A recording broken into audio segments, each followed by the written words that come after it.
Buenos días, pues vamos a comenzar con la clase de hoy y vamos a terminar de revisar el tema de la insuficiencia cardíaca. La sesión pasada pues comenzamos, ¿no? Terminábamos el tema de la hipertensión, como revisando toda la parte de los mecanismos fisiopatológicos que podemos concluir que son varios y que realmente es un desajuste de varios mecanismos, razón por la cual de pronto la hipertensión, aparte de ser un padecimiento peligroso, es un padecimiento complejo en su manejo.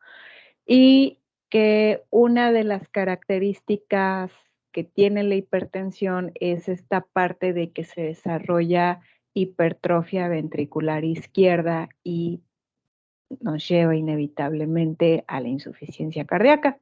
Comenzamos con esta parte de la revisión de la insuficiencia cardíaca y pues estaremos terminando el tema e iniciaremos también en relación a todas las dislipidemias que, bueno, podrán observar más adelante, que son varias.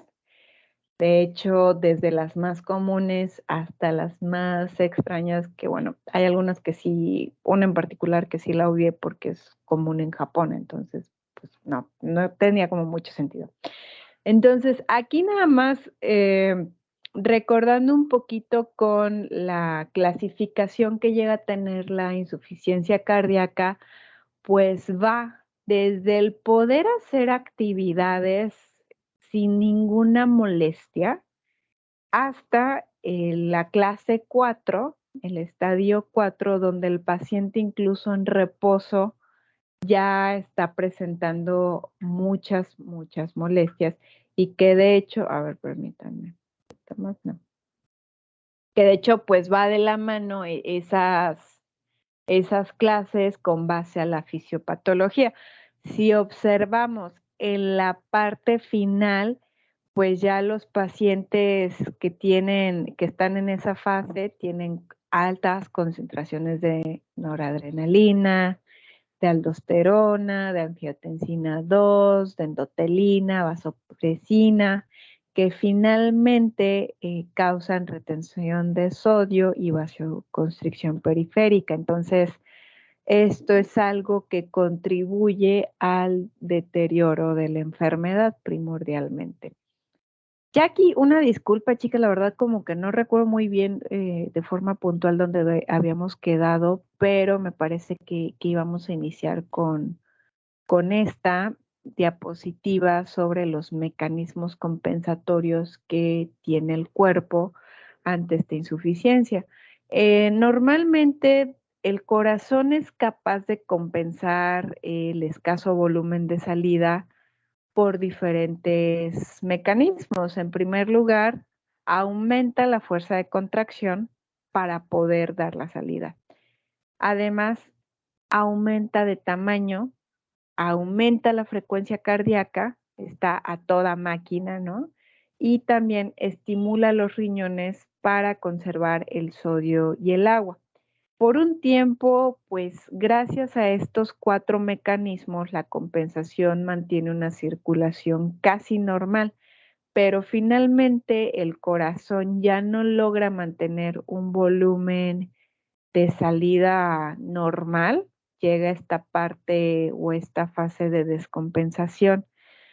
Entonces, el tema aquí es que muchas veces los síntomas avanzados en ocasiones demoran semanas o meses en aparecer y pues en cualquier momento se produce una muerte súbita, ¿no? Y de hecho las características que son distintivas de la insuficiencia cardíaca son 3 síntomas. El paciente está cansado, recuerden sobre todo en la última fase el paciente está cansado tanto con actividad como sin actividad.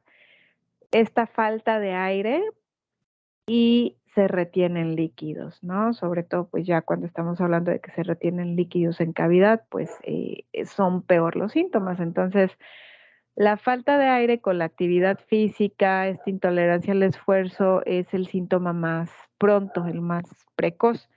Y conforme va progresando, incluso el paciente puede presentar disnea nocturna. También la retención de los líquidos normalmente se expresa con una congestión pulmonar, les digo que ya cuando es en cavidad es grave, y también hay edema periférico.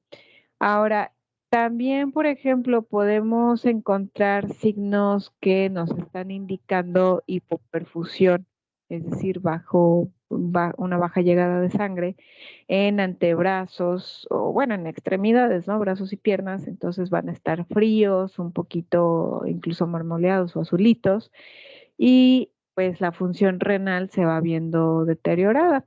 Además, como ya el aporte sanguíneo no es el ideal, pues hay síntomas de un aporte de sanguíneo cerebral inadecuado, como confusión mental, se puede perder la memoria, se agrava una sensación de ansiedad, hay insomnio, puede haber síncope y dolores de cabeza principalmente. Entonces, sobre todo el insomnio, el síncope y las cefaleas son los más habituales en pacientes mayores y de hecho son los únicos en pacientes.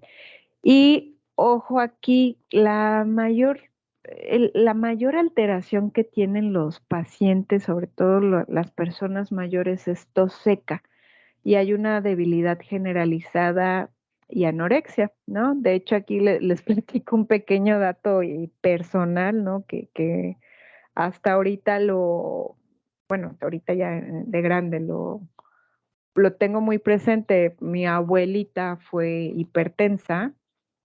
Normalmente, pues ella se iba a revisar con un médico, un cardiólogo en México.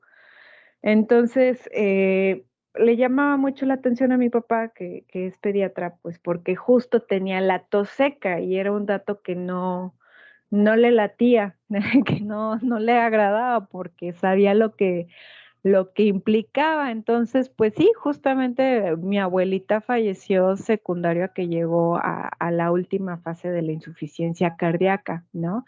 Entonces sí, en su momento fue todo un shock por o sea, ponerme en los zapatos de mi papá y decir, híjole, qué impotencia tan grande, ¿no? Saberlo y que pues bueno, a veces sabemos que los familiares son, yo creo que los peores pacientes, ¿no? Los que menos te hacen caso. Y yo creo que aquí todos en esta clase podríamos decir, bueno, es que mi mamá, mi papá, mi tío, mi hermano vive con diabetes, hipertensión, todos estos padecimientos y es muy, muy importante pues sensibilizar en cuanto a lo que implica, ¿no? Por todas las complicaciones. Ahora, no siendo suficiente todos estos síntomas, recuerden por ahí el último dato que les mencionaba, muchas veces hay anorexia. Entonces, la caquexia cardíaca es el resultado final de la insuficiencia cardíaca en aproximadamente el 10-15% de los pacientes. Entonces, esta caquexia cardíaca es una pérdida de peso involuntario de al menos el 6% del peso corporal sin edema, ¿sale? En un periodo de 6 meses. Y pues realmente tiene una tasa de mortalidad considerable. Estamos hablando del 50% en 18 meses. Y en sí la caquexia, pues es grave, ¿no? O su gravedad radica en que hablamos de una pérdida de masa muscular, como cualquier proceso caquéxico. Sin embargo, aquí la cualidad es que empeora la insuficiencia cardíaca porque se pierde músculo cardíaco y transforma el corazón en una estructura blanda y flácida. Además, los músculos esqueléticos presentan cambios estructurales, circulatorios, metabólicos, inflamatorios y neuroendocrinos que agravan los síntomas, ¿no? Entonces, los síntomas reflejan el aporte inadecuado de oxígeno a los órganos y se traducen en molestias como, por ejemplo, en tubo digestivo, anorexia, náusea, sensación de llenura, estreñimiento, molestia abdominal, mala absorción, hígado grande y demasiado sensible al tacto, lo cual todo esto en conjunto contribuye a la malnutrición. Entonces, También, por ejemplo, la integridad intestinal se encuentra comprometida y pues bacterias y endotoxinas generan más inflamación. Por ejemplo, el factor de necrosis tumoral es un imperdible cuando hablamos de inflamación.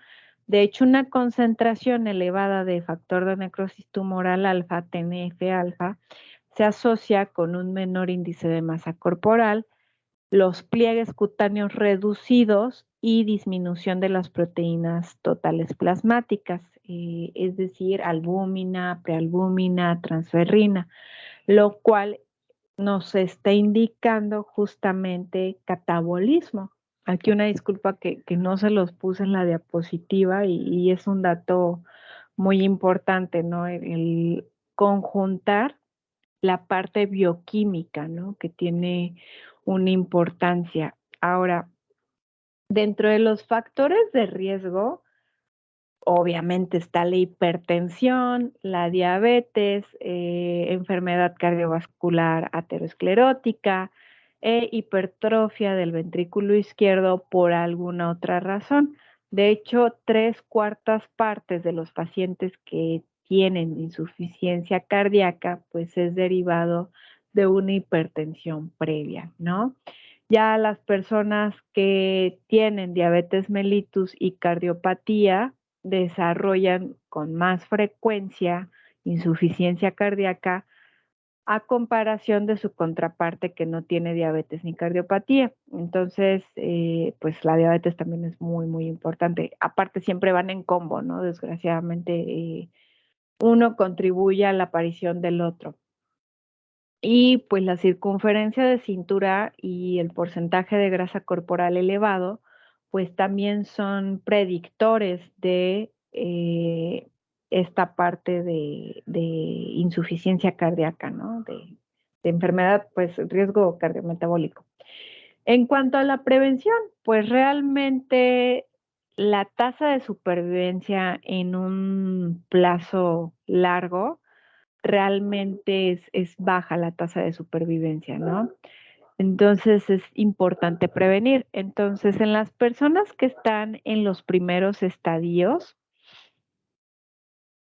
podemos hablar de que la prevención primaria es importante, sobre todo el tratamiento de dislipidemias, hipertensión, diabetes o alguna otra enfermedad es crítico para evitar lesiones estructurales en el corazón. Y también, por ejemplo, el hábito tabáquico, ¿no? Es algo importante.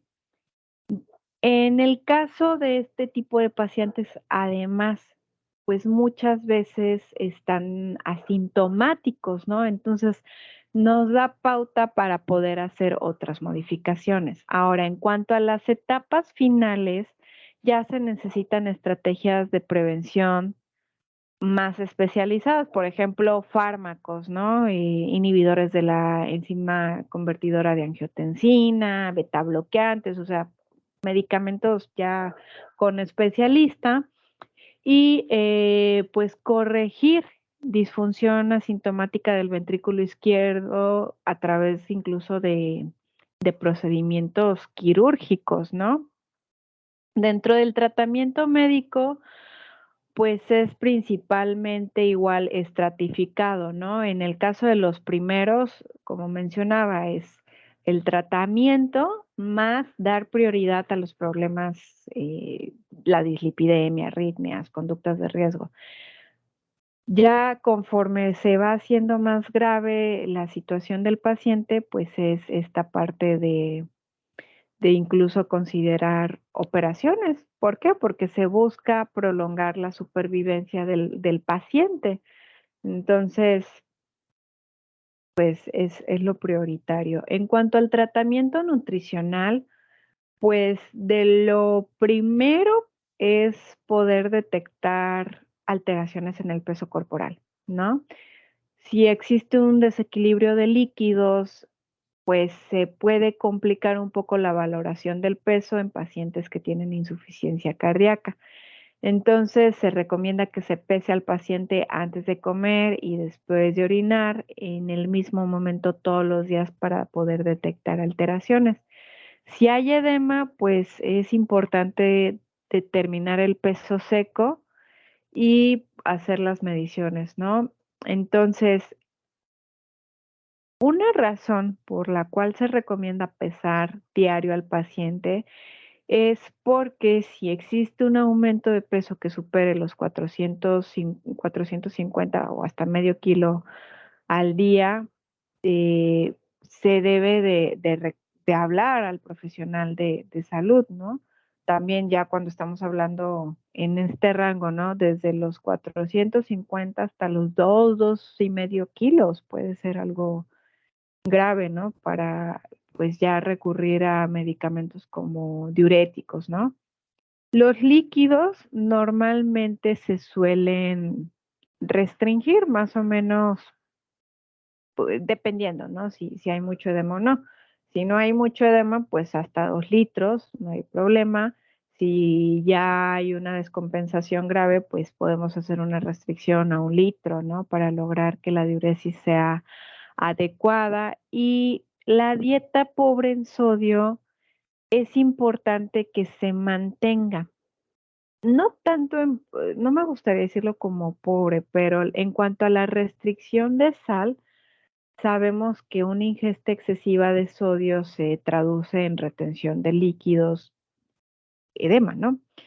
Entonces, normalmente puede ser una restricción desde los 2 gramos hasta restricciones de 1,5 gramos. Dame un segundito. Hasta 1,5 gramos, ¿no? Entonces, aquí lo importante es trabajar pues todos los hábitos en relación a este mineral tan importante. Y ojo aquí, pues saber hacer estas conversiones de sodio sal de mesa para poder explicar al paciente cuánta sal de mesa puede utilizar adicional al sodio que se está conteniendo en la dieta, porque cuando nosotros ajustamos nuestras herramientas a las necesidades del paciente, el éxito terapéutico pues es mayor, ¿no? Estamos planteando metas muchísimo más realistas. En cuanto al alcohol y el café, el consumo del alcohol, en este caso, a diferencia de la hipertensión, no se recomienda en lo absoluto en pacientes con insuficiencia cardíaca porque se puede traducir en retención de líquidos. En la hipertensión, afortunadamente, no se da esta situación. Ahora, en cuanto al café y el té, anteriormente se restringía, sin embargo, se ha encontrado evidencia de que parece ser un factor protector, pues derivado de los antioxidantes que contiene principalmente. Entonces, son las recomendaciones. Aquí, pues ya en el momento de dar el abordaje dietoterapéutico es principalmente elegir aquellos alimentos que son bajos en sodio, ¿no? Que sabemos que principalmente pues entran frutas, verduras, saber elegir los alimentos de origen animal, que pues normalmente los alimentos frescos, que no son por ejemplo atún enlatado, nos permite disponer de un poquito más de sal de mesa. Además, ojo aquí, como estamos hablando de la insuficiencia cardíaca, ¿qué pasa? Pues hablamos de personas mayores. Es súper importante estar pendientes de quién está cuidando a ese paciente, porque muchas veces ya no cocinan. Aparte, estamos hablando de que la insuficiencia cardíaca muchas veces se traduce en que el paciente ya no desea, o sea, tiene debilidad, tiene cansancio. Entonces, es estar pendiente de ello, ¿no? Un trabajo multidisciplinario. Vamos a continuar, denme un segundo en lo que cambio diapositivas.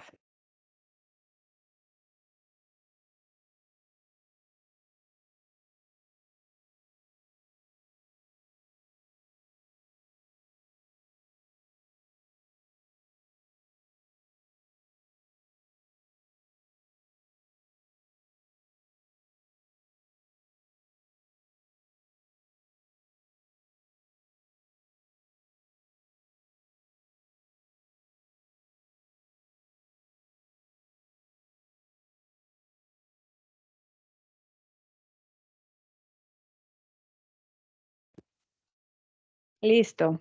Pues continuando, por último, en cuanto a las enfermedades, no es que sea eh, una enfermedad cardiovascular la dislipidemia, pero pues hemos estado revisando la íntima relación que tiene uno con el otro, ¿no? Por esta razón lo englobamos aquí.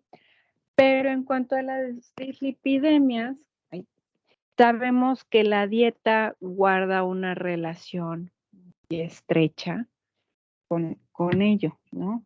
Una malnutrición, un exceso de consumo de ácidos grasos saturados, muchas veces se traduce en presencia de dislipidemias. Ahora, también otros factores del estilo de vida muchas veces se relacionan con las dislipidemias. Es por ello que nosotros debemos de estar bien familiarizados con los tipos de dislipidemias y porque también existen otras que son de origen genético. Entonces, hagamos lo que hagamos, no vamos a tener un efecto hasta que no se administre un fármaco, ¿no? Principalmente. Entonces, podemos encontrar diferentes tipos de alteraciones. En la mayoría de los casos, el factor genético es responsable. Ahora, podemos hablar de situaciones de concentraciones plasmáticas elevadas de colesterol total y colesterol LDL, pues alto, ¿no? Entonces, para empezar, el colesterol total es esa suma, ¿no? De el colesterol que se conoce como VLDL, que son las lipoproteínas de muy baja densidad, el colesterol LDL, que son las de baja densidad, el HDL, que es el colesterol de alta densidad, o como decimos, el colesterol bueno, y los kilomicrones. Ojo con este dato. Si estamos en ayuno, normalmente los kilomicrones son nulos, ¿no? Por esta razón, se requiere que se mande como indicación al paciente que se sospecha de dislipidemia esta indicación tan esencial de acudir en ayuno, ¿no? Para evitar que los kilomicrones nos alteren el resultado principalmente. Entonces, las lipoproteínas de baja densidad, el colesterol LDL, es rico en ésteres de colesterol y cada partícula contiene una molécula sola de apolipoproteína B100, que normalmente la pueden encontrar como la ApoB100. Entonces, CLDL es igual a rico en ésteres de colesterol, el cual contiene ApoB100. Entonces, el CLDL se deriva de la proteína de muy baja densidad, de las VLDL, y sirve como un transportador de colesterol que se produce en el hígado hacia los tejidos periféricos. Es decir, le echa raya al colesterol. Entonces, la captación del colesterol LDL depende de la unión de las mismas a través de la ApoB100 en sus receptores.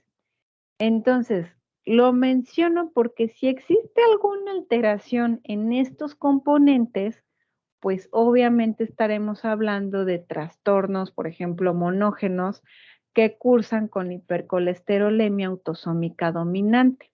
Entonces, es decir, que así sea papá o solo mamá portador, se va a manifestar en el paciente. Y de hecho, el problema muchas veces radica en que existen mutaciones en el gen receptor de CLDL. Es como lo más común. Entonces, aquí como ir el pasito por pasito. Ahora, existen diferentes presentaciones. Por ejemplo, está la hipercolesterolemia familiar y es una de las formas más comunes de hipercolesterolemia autosómica dominante. Es decir, en vez de que nos hereden por ahí un terrenito, nos heredan el colesterol elevado, ¿no? Y pues, ¿cuál es la razón por la cual se presenta? Mutaciones en el gen receptor de lipoproteína de baja densidad. Hay un problema específico en el cromosoma 19'13. Entonces, 19p13, perdón. Este receptor, que está presente casi en todos los tejidos, regula la homeostasis del colesterol mediante un proceso, pues, un tanto complejo porque incluye la síntesis del receptor en el retículo endoplasmático, que hay una migración de la proteína receptora al aparato de Golgi y que se mantenga en la superficie celular, es decir, que justamente se vaya preparando para recibir al colesterol.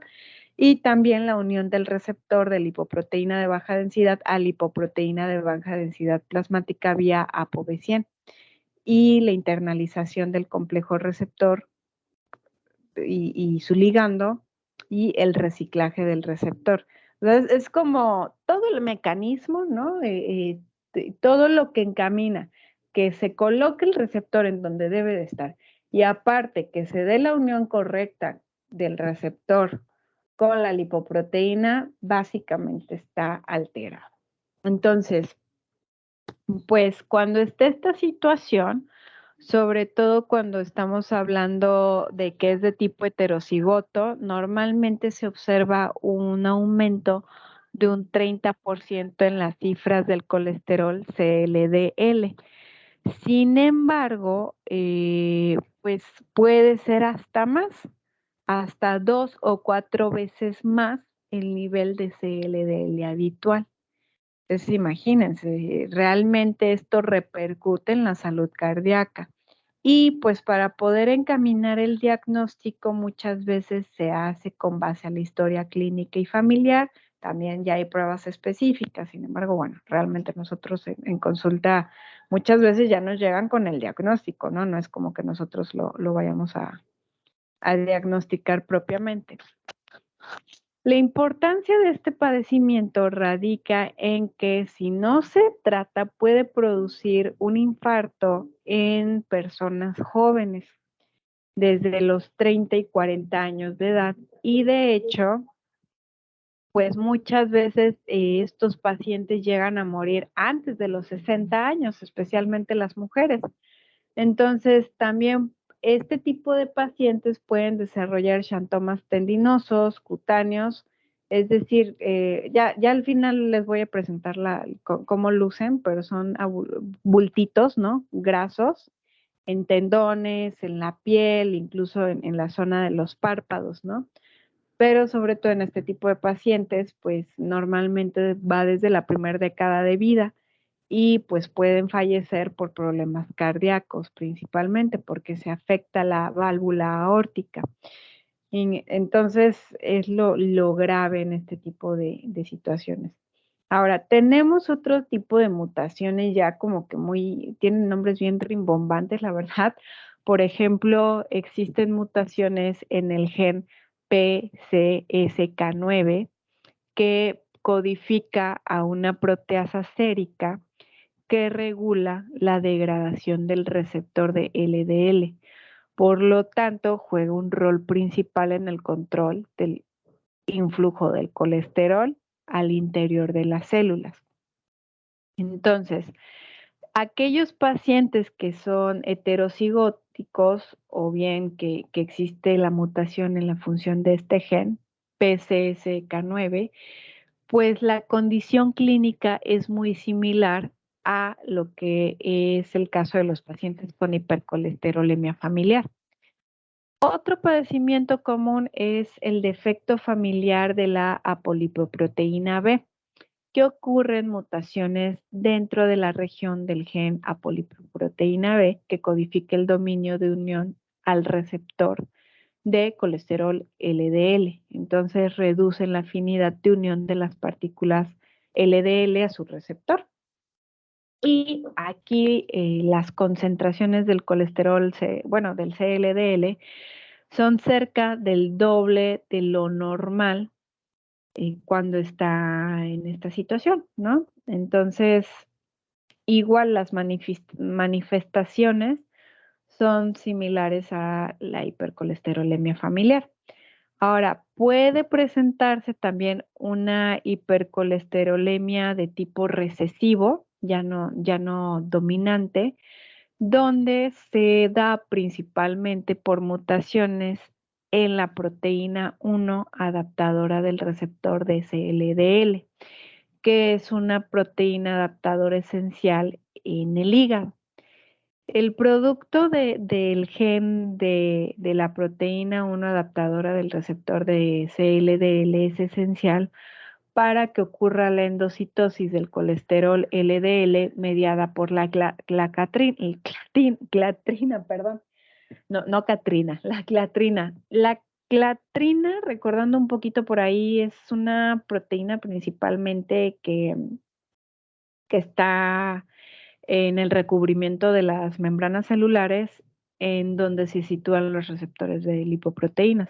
Entonces, por esta situación no se da el mecanismo adecuado. Entonces, clínicamente, este tipo de pacientes se parecen a los pacientes con hipercolesterolemia familiar homocigota.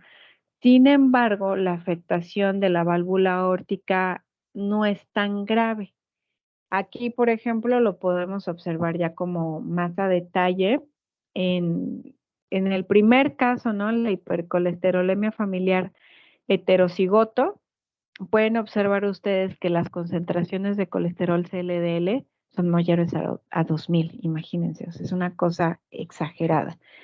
Entonces, pues hay mucha grasita. Dentro de las manifestaciones clínicas están los síntomas, que les digo, son estos bultitos de grasas y, por ejemplo, el arco córneo en el ojito se ve como un arquito, un arquito claro, ¿no? Dentro de la hipercolesterolemia familiar homocigota, las cifras de LDL son mayores a 400, el promedio se sitúa en 600 miligramos sobre decilitros. Y aquí principalmente podemos hablar de que la muerte se puede dar en etapas muy tempranas. ¿Por qué? Porque estamos hablando de que los genes, ¿no? Papá y mamá lo aportaron. Entonces hay bastante carga genética. Dentro de las mutaciones de PCSK9 y de la polipoproteína B familiar defectuosa, pueden observar ustedes que se parece a la hipercolesterolemia familiar heterocigoto, igual con las mismas manifestaciones clínicas, y en la hipercolesterolemia recesiva cambia un poquito. Las cifras de LDL se sitúan en promedio entre 450 a 500 miligramos sobre decilitros. Y pues los síntomas son muy familiares al caso de la hipercolesterolemia familiar homocigoto, salvo que el daño en la válvula no es tan considerable. Entonces, hasta ahorita hemos estado viendo que hay problemas de CLDL muy alto. ¿De qué se deben? Origen genético principalmente, porque el mecanismo está afectado, no entra adecuadamente. Ahora, podemos tener otras situaciones donde se generen concentraciones plasmáticas elevadas de colesterol, del HDL, pues muy alto. Entonces, las concentraciones plasmáticas de, de HDL alto tienen una heredabilidad hasta del 50%, o sea, pues es considerable, ¿no? Entonces, para empezar, pues aquí no suena tan mal, decimos, bueno, pero pues el HDL es bueno, ¿no? Entonces, ¿cuál es el tema? Pues ahorita lo veremos. Para empezar, ¿qué es un HDL elevado? Es cuando está por encima de los 60 miligramos sobre decilitros en hombre y más de 70 miligramos sobre decilitros en mujeres. Un nivel bajo, ahí no hay tanto pierde, 40, bueno, depende, ¿no? Porque hay quienes lo manejan 30 o 40 en hombres, normalmente 40 miligramos sobre decilitros o menos en hombres y menos de 50 miligramos sobre decilitros en mujeres, ¿no? Entonces es como de donde partimos. Nos lleva a hablar de situaciones donde exista una insuficiencia de proteína de transferencia de ésteres de colesterol, en donde la función principal de la proteína de transferencia de ésteres de colesterol, pues es justamente mediar el intercambio de uno a uno de una molécula de éster de colesterol en el colesterol de alta densidad con una molécula de triglicérido en moléculas bueno, en lipoproteínas de muy baja densidad o lipoproteínas de baja densidad. Entonces, de esta forma, algún éster de colesterol de alta densidad, pues derivado de células periféricas, se dirige al hígado indirectamente. Entonces, el resto de los ésteres de colesterol, pues pueden ser directamente entregados al hígado. Entonces, aquí principalmente es una razón, ¿no? Un origen, hay una insuficiencia de la proteína de transferencia, o bien porque hay alteraciones en lo que es la lipasa hepática, que normalmente ha sido pues ya más estudiada respecto a el metabolismo de los triglicéridos. Sin embargo, una de las funciones de la lipasa hepática es remodelar los remanentes de lipoproteínas de muy baja densidad en partículas de baja densidad a través de un proceso de hidrólisis de triglicéridos. Entonces, los sujetos que tienen insuficiencia de las lipasas hepáticas tienen concentraciones elevadas de triglicéridos y remanentes de lipoproteínas de baja densidad también elevadas, pero pues el HDL también está alto, ¿no? Normalmente por encima de los 70 miligramos sobre decilitros. Entonces aquí nada más puntualizo, ¿no? La insuficiencia hepática, de lipasa hepática, donde menciono los triglicéridos van de 200 a 400 miligramos sobre decilitros, también las lipoproteínas de muy baja densidad están elevadas y el HDL también está elevado. Pueden observar que dentro de los hallazgos asociados no es tan grave como las concentraciones altas de LDL. De hecho, no hay alguno notado o reportado a la fecha. Ahora, podemos tener situaciones clínicas que condicionen bajas concentraciones plasmáticas de colesterol ligado a proteína de alta densidad. Entonces, estamos hablando de un bajo CHDL, ¿no? En primer lugar está la enfermedad de Tanger, que se caracteriza porque hay una ausencia, se puede decir que casi total, de HDL en plasma. Son muy bajitas, normalmente son debajo de 10 miligramos sobre decilitros.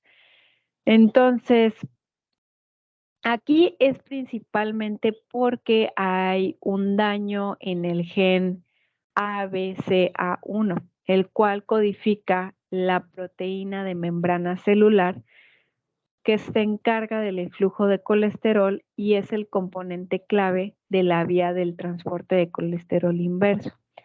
Entonces, ante la ausencia de la función de este gen, las concentraciones son súper pequeñitas.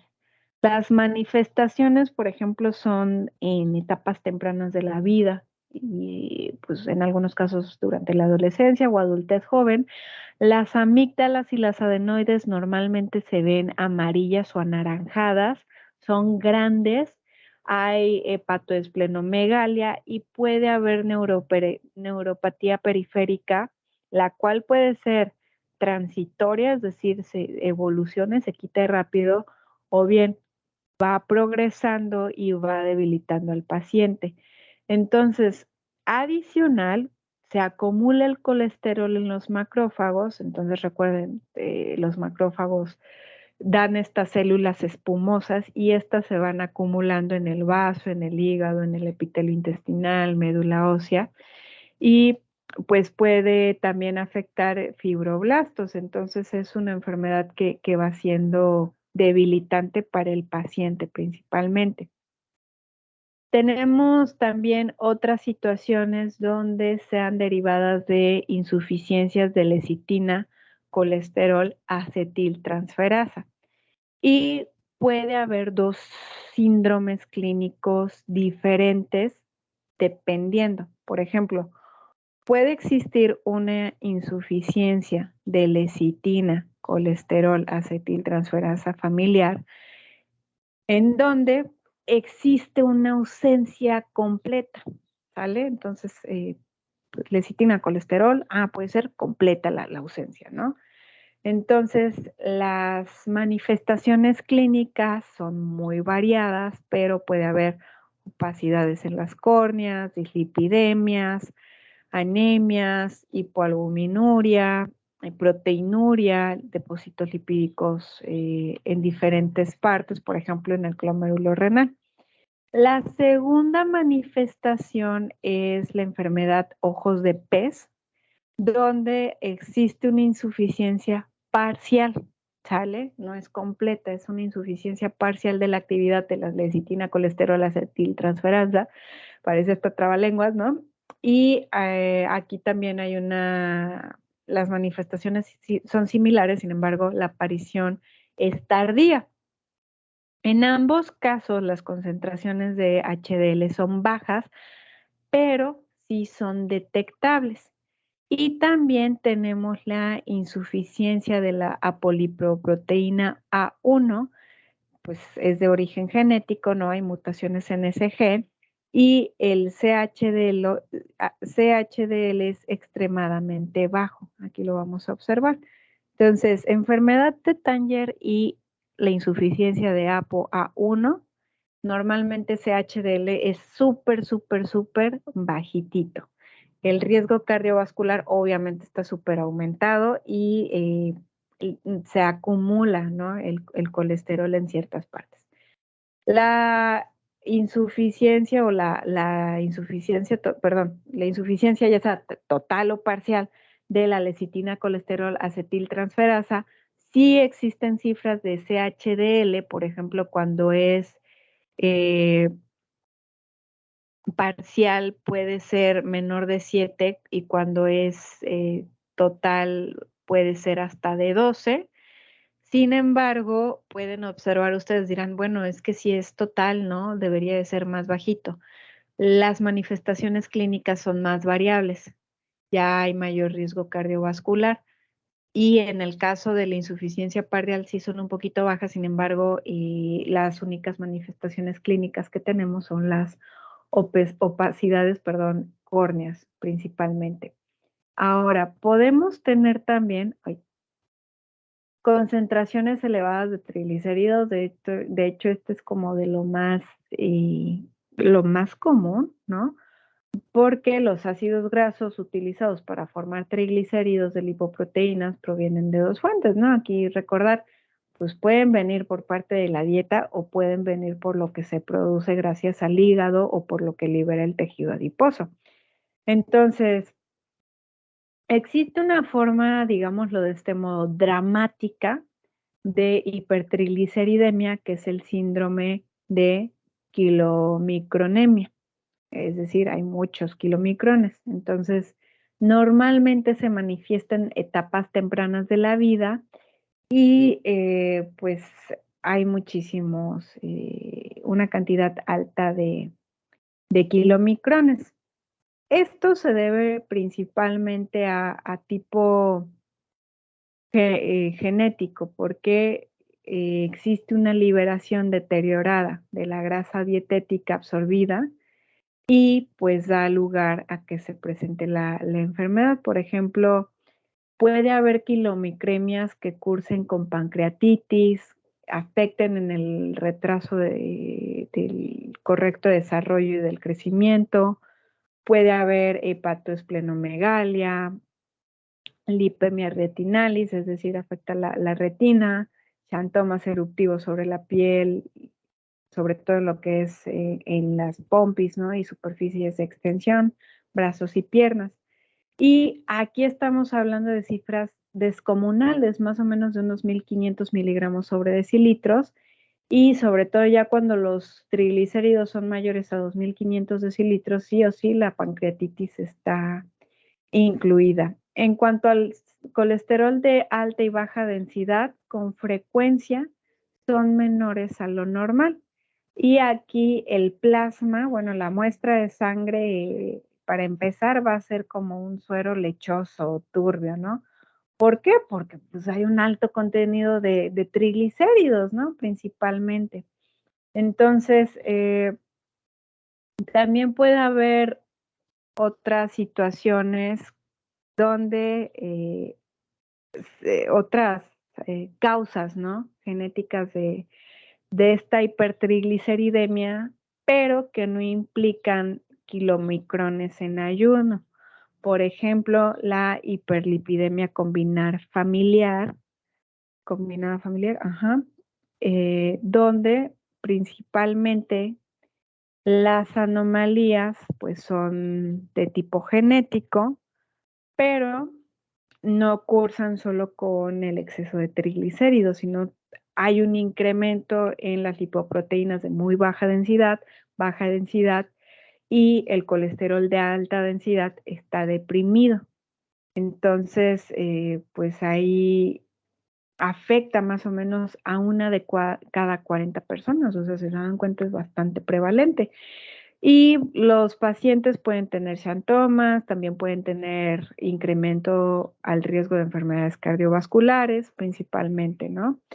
También puede existir la disbeta-lipoproteinemia familiar, o que también la pueden encontrar como la hiperlipoproteinemia tipo 3, en donde existe un incremento en los remanentes de lipoproteínas ricas en triglicéridos, principalmente. Entonces, las personas tienen esta concentración de grasita, ¿no? Principalmente.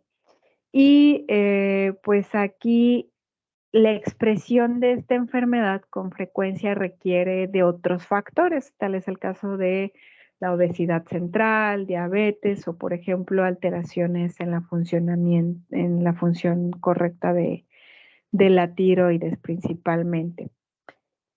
Ahora, podemos tener también la hipertrigliceridemia familiar, y que de hecho es todavía más común, 1 de cada 20 adultos la padecen, y representa pues una serie de trastornos, digámoslo de este modo, heterogéneos. Entonces, también requiere que existan estas condiciones adversas, por ejemplo, la obesidad, la diabetes, pero también un alto consumo de alcohol, alteraciones en la función de la tiroides, una dieta muy pobre, para que se desarrolle la hipertrigliceridemia. Aquí lo tenemos. Pueden observar que cual sea el caso, los triglicéridos normalmente están elevados, pero no llegan a cifras descomunales, sino que están por debajo de los 800, ¿no? En promedio. Ahora, tenemos también situaciones que puedan condicionar bajas concentraciones plasmáticas de colesterol y triglicéridos, que de hecho pues es un trastorno muy raro realmente, es una enfermedad autosómica recesiva que resulta de las mutaciones en el gen de la proteína de transferencia de triglicéridos microsomales. Entonces, depende, ¿no? Si el paciente o la persona está con la presencia homocigota o heterocigota, pero cuando hablamos del estado homocigoto, muy poca lipoproteína B en el hígado o en el intestino puede ser lipidizada en el retículo endoplasmático. Entonces, se degrada.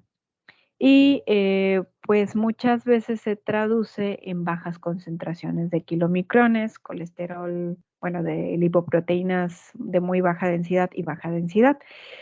Pero dirán, bueno, no suena tan grave. No, el problema es que habrá retraso en el crecimiento porque existe una mala absorción de grasa. Entonces, pues obviamente esto es resultado de un fracaso en la formación de los kilomicrones y de la absorción y transporte insuficiente de la vitamina E. Y la insuficiencia de la vitamina E da lugar a un trastorno neurológico caracterizado por la pérdida sensorial y ataxia. También hablamos de insuficiencia de vitamina A, que sabemos que es la base de la retinitis pigmentaria típica, y pues la insuficiencia de la vitamina D da lugar al raquitismo y la osteomalacia, además de la osteoporosis. También hay insuficiencia de vitamina K y pues obviamente hay problemas de sangrado y fácil formación de moretones, y los eritrocitos normalmente están deformes. Entonces es grave. También podemos tener la hipobetalipopproteinemia familiar, que normalmente hay mutaciones en el gen de la apolipoproteína B. Y pues el codificado no es el adecuado, ¿no? Dentro de las manifestaciones, pues el colesterol total y el LDL son bajos, también los triglicéridos son bajos. Sin embargo, aquí muchas veces son asintomáticos, a lo mucho pueden presentar brazo, no, graso, perdón. Ahora, también puede existir la hipolipidemia familiar combinada, igual por mutaciones genéticas en el gen ANGPTL3, y las concentraciones plasmáticas de colesterol de muy de baja y alta densidad normalmente están bajos. Sin embargo, no hay otras manifestaciones clínicas. Por eso aquí nada más les puse la mutación del gen. Ahora, sin más, ahí podemos observar del lado izquierdo los xantomas. Pues, bueno, no se ve muy bien en el tendón, en el tendinar, pero se alcanza a ver una bolita, ¿no? Por encima del tendón. El eruptivo cutáneo, pueden ver estas bolitas formadas en lo que es brazos, ¿no? Y en la espalda. El xantelasma, perdón, que son acumulaciones de grasita en párpados, y la enfermedad de Tanger. Recuerden que las amígdalas están crecidas y se ven como amarillas. Ay, perdonen las imágenes, yo sé que están medio feyoyonas, pero pues principalmente para que las vayan ubicando. Entonces, por hoy, chicas, es todo. Ya nos estaríamos viendo la siguiente semana. No se llevan tarea de fisiología, sin embargo, me gustaría que repasaran porque el siguiente fin de semana, no, el siguiente fin de semana vamos a revisar problemas tiroideos, pero el primer fin de noviembre, no me acuerdo qué fecha cae, creo que es 3 o 4, habrá examen. En el transcurso de esta clase y la otra les estaré dando el cuestionario, la guía de estudio para que la vayan contestando. Se basará principalmente en las presentaciones. Y en el caso de hipotiroidismo, les voy a compartir una lectura para que con base a ese estudien. No sé si tengan dudas antes de finalizar, chicas, si no ya nos estaríamos viendo la siguiente clase. No, Miss, de mi parte no. Ok, chicas, pues les mando un abrazo. No, Miss, Que estén muy gracias. bien. Cuídense mucho. Bye, hasta luego. Bye, Miss, igual.